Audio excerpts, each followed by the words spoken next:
നഗരമധ്യത്തിലുള്ള ലോഡ്ജുകളിലേക്കായിരുന്നു ഞങ്ങളുടെ ആദ്യ യാത്ര. നാഷണൽ ഹൈവേയുടെ അരികത്ത് നിലകൊള്ളുന്ന ഒരു ലോഡ്ജാണിത്.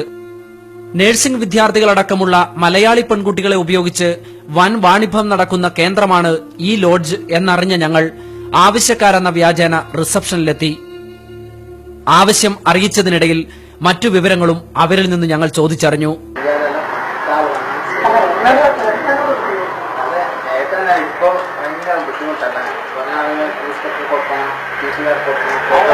പോലീസ് പിടിക്കുമോ എന്ന ചോദ്യത്തിന് മാസം 15,000 രൂപ SP-ക്കും 5,000 ലോക്കൽ പോലീസിനും കൊടുക്കുന്നതുകൊണ്ട് അതുണ്ടാവില്ല എന്ന ഉറപ്പാണ് കിട്ടിയത്.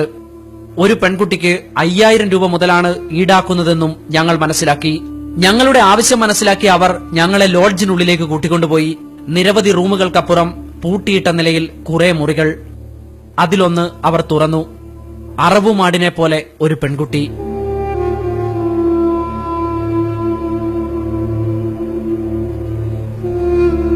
കാഴ്ചയിൽ ഒരു 18 വയസ്സ് തോന്നും.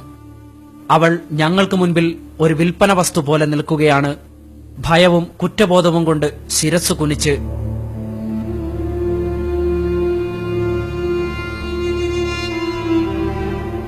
ഒരു മിനിറ്റിനുള്ളിൽ ഞങ്ങളോട് പുറത്തിറങ്ങാൻ പറഞ്ഞു. ഇനി പണം കൊണ്ട് കരാർ ഉറപ്പിക്കണം.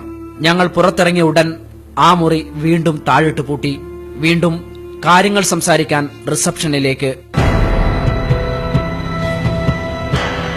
കച്ചവടം ഉറപ്പിക്കുന്ന ഹോട്ടലുടമയുടെ കൈവിരലിൽ കറങ്ങുന്നത് നമ്മൾ മുൻപ് കണ്ട പെൺകുട്ടിയെ പൂട്ടിയിട്ട മുറിയുടെ താക്കോലാണ്.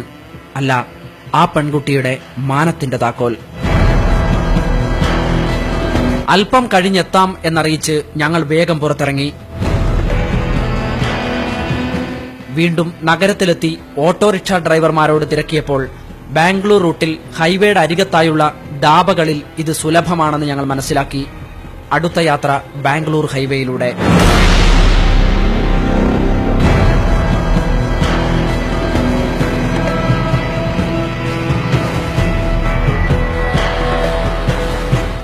ഹൈവേയുടെ വശത്ത് കണ്ട ഒരു ഓപ്പൺ റെസ്റ്റോറന്റിൽ ഞങ്ങൾ കയറി. ഡാബയുടെ മുൻപിൽ ഒരു കൂട്ടം ആളുകൾ ക്രിക്കറ്റ് കളിക്കുന്നു. ഭക്ഷണമുണ്ടോ എന്ന ചോദ്യത്തിന് ഇല്ല എന്ന മറുപടി. സ്ഥലം മാറിപ്പോയെന്ന് കരുതി തിരികെ വണ്ടിയിൽ കയറാനൊരുങ്ങിയ ഞങ്ങളോട് ഡാബയിൽ നിന്നിറങ്ങി വന്ന ഒരാൾ എന്താ വേണ്ടതെന്ന് ചോദിച്ചു. ആവശ്യം പറഞ്ഞ ഞങ്ങളോട് ഉള്ളിൽ റെസ്റ്റോറന്റിൽ കയറിയിരിക്കാൻ അയാൾ പറഞ്ഞു. നിരവധി ക്യാബിനുകളുള്ള മനോഹരമായ ഒരു റെസ്റ്റോറന്റ്. പക്ഷേ പെൺകുട്ടികൾക്ക് വേണ്ടി 1-2 ആളുകൾ മാത്രം. അവരെ നിരീക്ഷിക്കാൻ ഗുണ്ടകളെ പോലെ കുറെ ചെറുപ്പക്കാർ. 3 മലയാളി പെൺകുട്ടികളെ വേണമെന്ന് ഞങ്ങൾ ആവശ്യപ്പെട്ടു. 10 മിനിറ്റ് കാത്തിരിക്കാൻ ഞങ്ങൾക്ക് നിർദ്ദേശം കിട്ടി. പുറത്ത് ഇപ്പോൾ കുട്ടികൾ എത്തുമെന്ന് മനസ്സിലാക്കിയ ഞങ്ങൾ വണ്ടിയിലുണ്ടായിരുന്ന ക്യാമറ ഓൺ ചെയ്തു. 10 മിനിറ്റിനുള്ളിൽ ഡാബയിൽ നിന്നും പുറപ്പെട്ട 3 ബൈക്കുകളും തിരിച്ചെത്തി. 3ലും ഓരോ പെൺകുട്ടികൾ.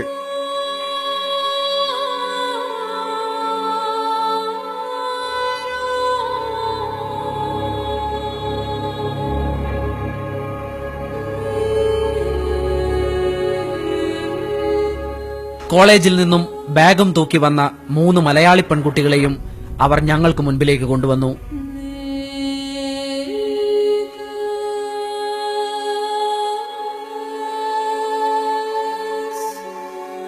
സംഗതി പന്തിയല്ലെന്ന് ബോധ്യപ്പെട്ട ഞങ്ങൾ ഇവരെ വേണ്ട എന്നറിയിച്ച് അവിടെ നിന്നും ഇറങ്ങി.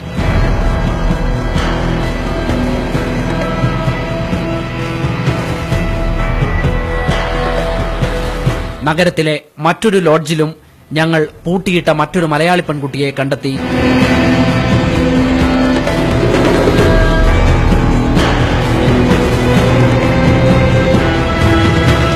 പൂജ എന്ന് പരിചയപ്പെടുത്തിയ ആ കുട്ടിയോട് ഞങ്ങൾ സംസാരിച്ചു.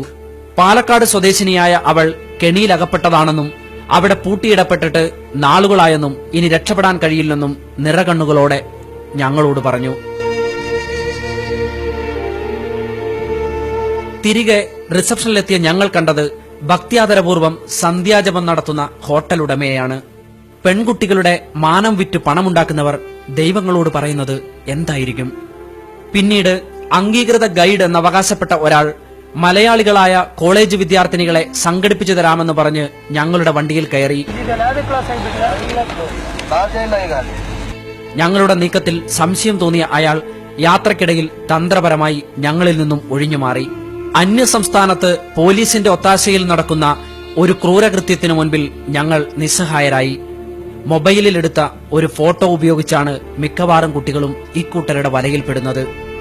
പകലന്തിയോളം പണിയെടുത്ത് കിട്ടുന്ന തുച്ഛമായ കൂലിയിൽ നിന്നും മിച്ചം വെച്ച് മക്കളുടെ ഉന്നത വിദ്യാഭ്യാസം സ്വപ്നം കാണുന്ന മാതാപിതാക്കൾ ജാഗ്രത പുലർത്തുക.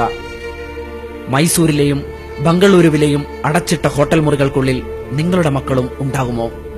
ചിലരുടെ ഭീഷണിയിലും ബ്ലാക്ക്മെയിലിലും പെട്ട് കോളേജുകളിൽ നിന്ന് ഏതു നിമിഷവും ഹോട്ടൽ മുറികളിലേക്ക് ഇറങ്ങിപ്പോന്നവരിൽ നിങ്ങളുടെ കുട്ടികളും ഉണ്ടാകുമോ?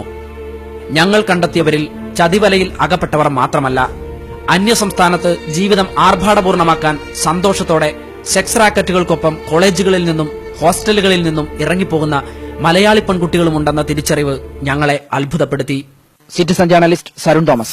മൈസൂരിൽ മലയാളി വിദ്യാർത്ഥിനികളെ സെക്സ് റാക്കറ്റ് ചതിവലയിൽപ്പെടുത്തുന്നതിനെക്കുറിച്ച് എന്റെ വാർത്തയിലൂടെ സിറ്റിസൺ ജേർണലിസ്റ്റ് സരുൺ തോമസ് പുറത്തുകൊണ്ടുവന്ന ഈ റിപ്പോർട്ട് കേരളത്തെ അക്ഷരാർത്ഥത്തിൽ ഞെട്ടിച്ചു. ഈ പ്രശ്നത്തിനെതിരെ രംഗത്ത് വരുമെന്ന് SFI, DYFI, യുവമോർച്ച തുടങ്ങിയ സംഘടനകൾ എന്റെ വാർത്തയെ അറിയിച്ചു. കർണാടകയിലെ BJP സർക്കാരുമായി ബന്ധപ്പെട്ട് ശക്തമായ നടപടികൾക്ക് നീക്കം നടത്തുന്നതായി യുവമോർച്ച കേരള സംസ്ഥാന പ്രസിഡന്റ് PV രാഗേഷും കർണാടക സംസ്ഥാന പ്രസിഡന്റ് അഡ്വക്കേറ്റ് പ്രതാപും ഞങ്ങളെ അറിയിച്ചു. ഈ പ്രശ്നത്തിൽ കൺവെൻഷൻ നടത്തുമെന്നും കേരളത്തിൽ ശക്തമായ ബോധവൽക്കരണം നടത്തുമെന്നും SFI സംസ്ഥാന പ്രസിഡന്റ് KV സുമേഷ് അറിയിച്ചു. ഒപ്പം ഒട്ടേറെ രക്ഷകർത്താക്കളും സാമൂഹ്യ സാംസ്കാരിക സംഘടനകളും ഈ പ്രശ്നത്തിൽ നടപടി ആവശ്യപ്പെട്ട് കേരള കർണാടക സർക്കാരുകൾക്ക് കത്തെഴുതുമെന്നും ഞങ്ങളെ അറിയിച്ചിട്ടുണ്ട്. നിങ്ങൾക്കുമാവാം ഒരു സിറ്റിസൺ ജേർണലിസ്റ്റ്. ഒരൽപ്പം സാമൂഹിക പ്രതിബദ്ധതയും നെഞ്ചുറപ്പുമുണ്ടെങ്കിൽ എല്ലാ പിന്തുണയും ഞങ്ങൾ വാഗ്ദാനം ചെയ്യുന്നു. ഇന്നു തന്നെ ഞങ്ങൾക്ക് എഴുതുക. ഞങ്ങളുടെ വിലാസം: പ്രൊഡ്യൂസർ, എന്റെ വാർത്ത, അമൃത TV, ഗാന്ധിനഗർ, വഴുതക്കാട്, തിരുവനന്തപുരം 14. ഓരോ സിറ്റിസൺ റിപ്പോർട്ടും സമൂഹത്തിന് നേരെ പിടിക്കുന്ന കണ്ണാടിയാണ്. ആ കണ്ണാടിയിൽ പ്രതിഫലിക്കുന്ന ദൃശ്യങ്ങൾ ചിലപ്പോൾ നിങ്ങളെ ഞെട്ടിച്ചേക്കാം, മറ്റു ചിലപ്പോൾ ആവേശം കൊള്ളിച്ചേക്കാം. അതുമല്ലെങ്കിൽ സമൂഹത്തിലെ അപജയങ്ങളെക്കുറിച്ച് ലജ്ജ തോന്നിപ്പിച്ചേക്കാം. കാരണം ഓരോ സിറ്റിസൺ റിപ്പോർട്ടും അത്രയേറെ സത്യസന്ധമാണ്.